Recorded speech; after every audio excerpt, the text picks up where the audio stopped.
Hello there, it's your friend Phil, Project Management Trainer and Coach. Today we're going to be taking a look at a topic that many of you studying for the PMP exam have heard about. We're talking about WPD, Work Performance Data, WPI, Work Performance Information, and WPR, Work Performance Reports. The purpose of the video is to show you the flow of work performance data, the flow of work performance information, and the flow of work performance reports. So let's take a look at how this works. To uncover this, I had to go through several chapters of the PMBOK guide to unravel these relationships. Now this is covered in an image in the PMBOK guide at a high level, but not to this degree of detail.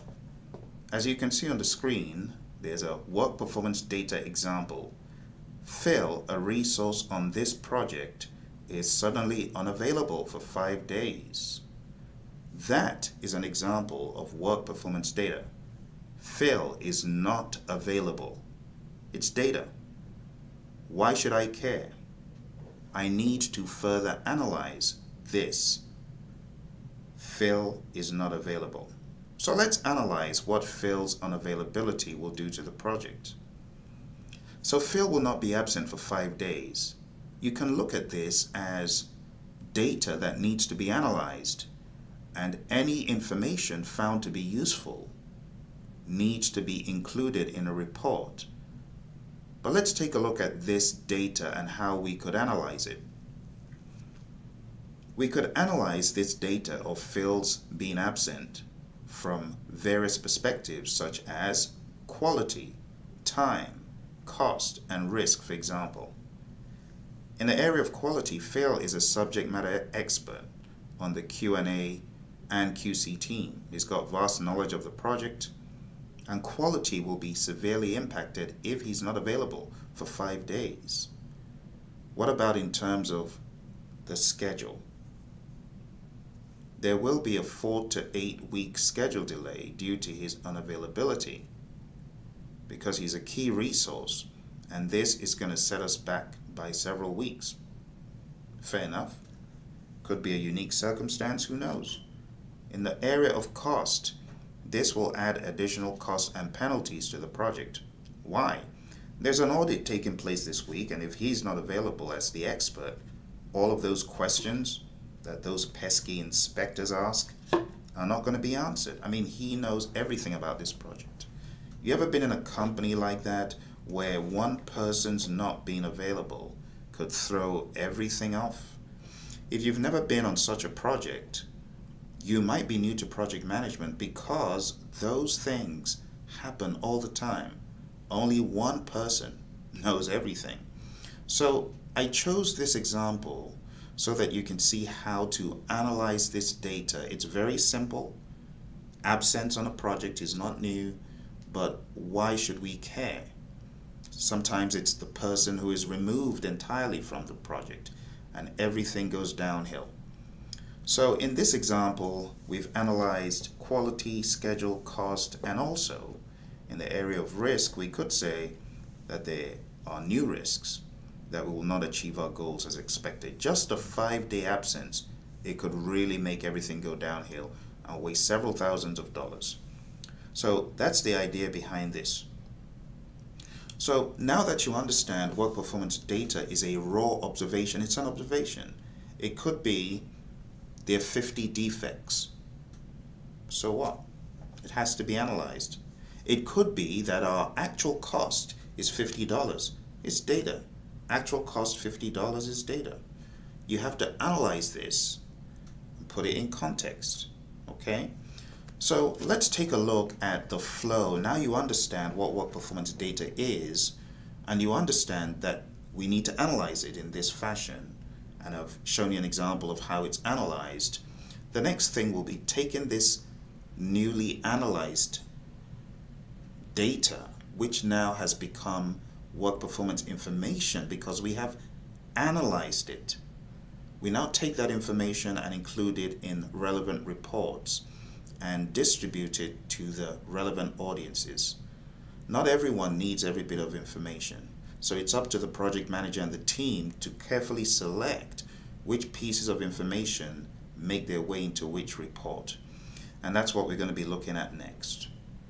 So on the next slide, you can see the breakdown of work performance data, what it could be based on the PMBOK guide, raw observations. The data is gathered and it's passed to the controlling processes. Examples of this work performance data: work completed, KPIs, many different KPIs, technical performance measures, start and finish dates, number of change requests, number of defects, actual cost, actual durations.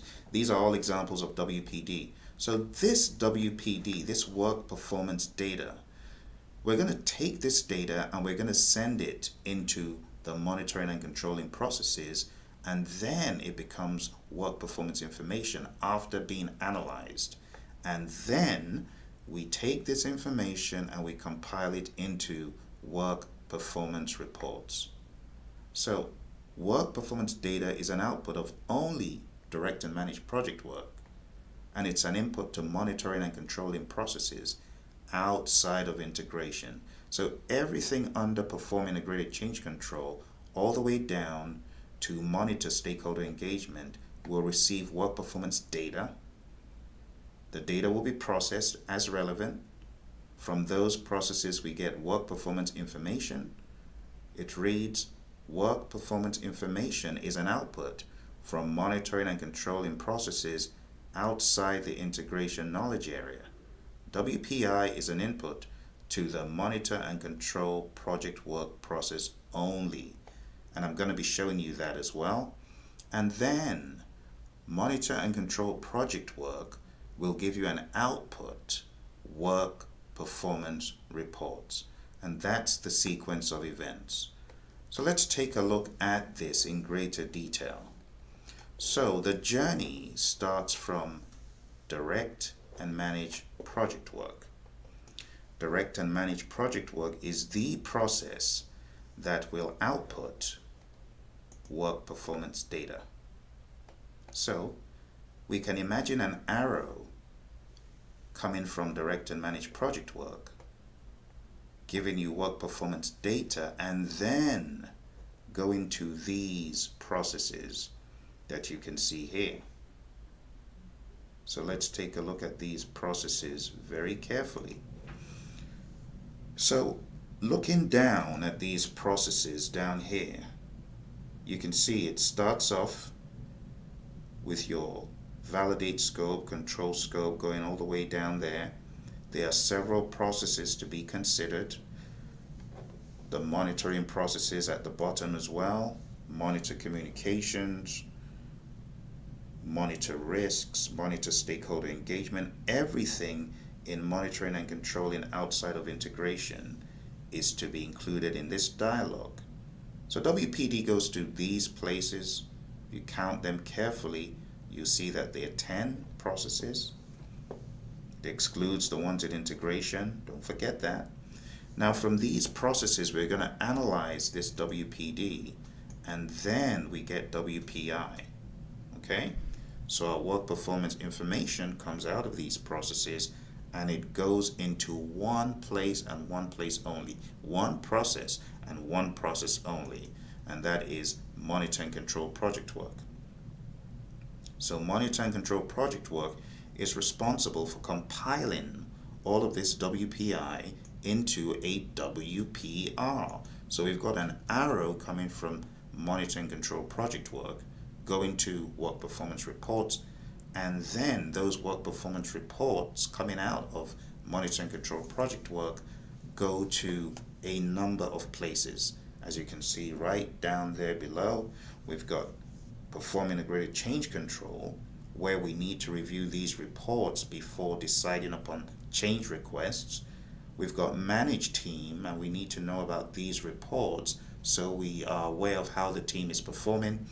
And then we've got manage communications. This is very important because this is where these reports are being distributed. And then we've got monitor risks. As we monitor risks across the board, we need those reports to let us know the state of affairs across time, cost, scope, and everything else, so that we're able to better reanalyze and reassess the risks. So there are reasons for all of these processes in this picture. Okay? So just remember, WPD becomes WPI becomes WPR, and WPR needs to be distributed, and WPR needs to be used in cases where decisions are being made about changes. That's why we've got it in PICC. I hope you found this video to be valuable. Don't forget, share it with your friends. If you found it useful, hit like and subscribe so that you're aware of when more of these videos are made available. Thank you very much, and I wish you all the best on the PMP or CAPM exam. Bye for now.